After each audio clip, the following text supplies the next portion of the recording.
One that I've wanted to introduce for quite a while on the channel, and that would be my 2001 Saab 9.5 SE.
So I've wanted to do a grand reveal on this car ever since I got it, but we bought it late 2022. It was in like November or December, and I didn't really drive the car around much because we had a lot of things going on. We spent most of that winter up here in Idaho visiting family, staying at my grandma's house, and then once in a while we'd come back to Wyoming. So I just didn't have a lot of time to be filming at that point in my life. And I thought that I could finally buy a fun and an enjoyable car, something unique and quirky that I could put back on the channel. Before this car, I had my Audi A8, but we know that that was eating me alive financially, and I had to get rid of it and get something more reliable, hence the Camry. Then we got rid of the Camry, got the Focus as a family car, and I thought finally I could afford something fun and quirky to daily drive. And then we got hit with hospital bills from my son's birth, and things didn't seem to be working out very well, and I thought for a short time that I would have to sell this car. I actually had it listed, and I thought, well, if I only have it for a little while and I'm going to sell it, I probably better not do a YouTube video on it. And then we never did sell it. Everything turned out fine, and I never did any videos on it. I'm introducing it to you today in this update video. Very filthy and very dirty because it's been on these winter roads off and on. I wash this car like 3 times a week when I am daily driving it to work. I've put over 14,000 miles on it. The car has close to 210,000 miles on it, and the people I bought it from lived close to Billings, and they would commute every day from Billings to Livingston and back, or at least multiple times a week. They ran this car up from like 155,000 miles in late 2018, 2019, all the way up to 196,000, which is when I bought it. Put about 2,000 miles on it in the first year that I owned it, and then we moved to Idaho, drove the car to Idaho, and then drove it back to Wyoming and up through Grace on a long, almost 2,000 mile road trip. So first year I owned it, put 2,000 miles on it, and then I started driving it, and I put over 2,000 miles on it in the first like month and a half of me driving it. And then every day consistently since then, I put about 50 miles on this car. With my new job, I'm going to be commuting close to 100 miles a day, and I'm nervous and interested to see how it's going to go in this car. Now, this car is unique and special to me because if you're an OG subscriber or follower of this channel, you know that everything started back with this same generation Saab 9.5. I'd been looking for one ever since I sold that car, and I thought, I'll get rid of the Audi and I'll get a Saab again. That's kind of where content's at on YouTube.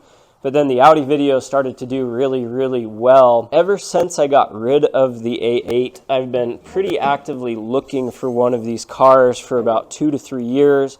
I wanted one in really, really nice shape with lower miles, and I wanted the 2.3 liter turbocharged because they get incredible gas mileage but still have a really good mix of power.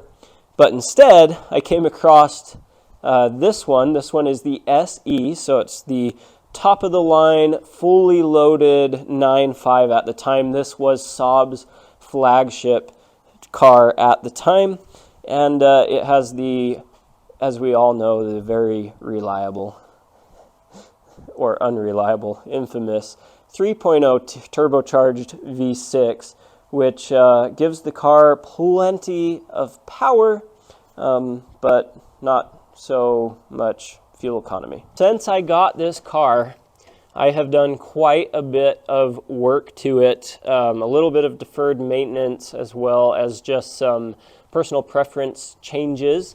And luckily, fortunately, I haven't had to do an awful lot with it.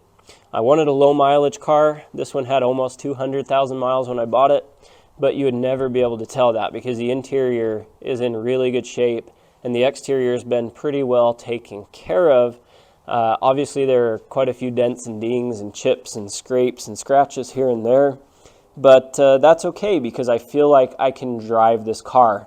This car has already experienced a lot on the road, which makes it so much easier for me to actually daily drive, and the miles make it easy for me to put more miles on the car. When I bought the car, it had recently had a new to it used engine put in. The seller kept calling it a new engine, but it was a used engine, at least looking back on the paperwork. But this engine was totally resealed, which is why I have oil leaks now, and it's had a timing belt kit completely done on it. So the most unreliable part of the V6, which is that timing belt being very sensitive to intervals being changed properly, was recently done. So I should be able to drive the car for another about 30,000 miles before I have to replace that, because its interval's at like 60K. So this engine in this car only has like 30,000 miles on it. The transmission is a newer transmission, but right now I think it's got close to 160K on it. But overall, this is a really nice, really well taken care of 9.5, and they're just getting hard to find in this condition. And because of the miles, I didn't pay a ton for it, but also because of all the work that's been done to it, I paid probably a little bit more than I should have. And I'm hoping that if I do decide to sell it, I can get that out of it. But before we sell it, I'm going to have plenty of content out on it for you guys. So almost everything that I've done to it so far, I've filmed. And now that I've finally introduced it to you guys, I can start releasing some of those videos. And that's it. Thank you guys so much for watching today's video and for being continual supporters of this channel. I am so excited to get back here on YouTube and get back to uploading regularly once again, especially now that I've introduced this car and we've got the initial icebreaker and hurdle over. I've got lots of fun content planned and, like I said, already scheduled coming out here on YouTube for you guys. So if you haven't already, be sure to subscribe to the channel below. Make sure that you hit that bell icon so that you're notified every time I upload or drop a new video. With that said, get out, enjoy your automotive ownership, and I'll catch you in the next one.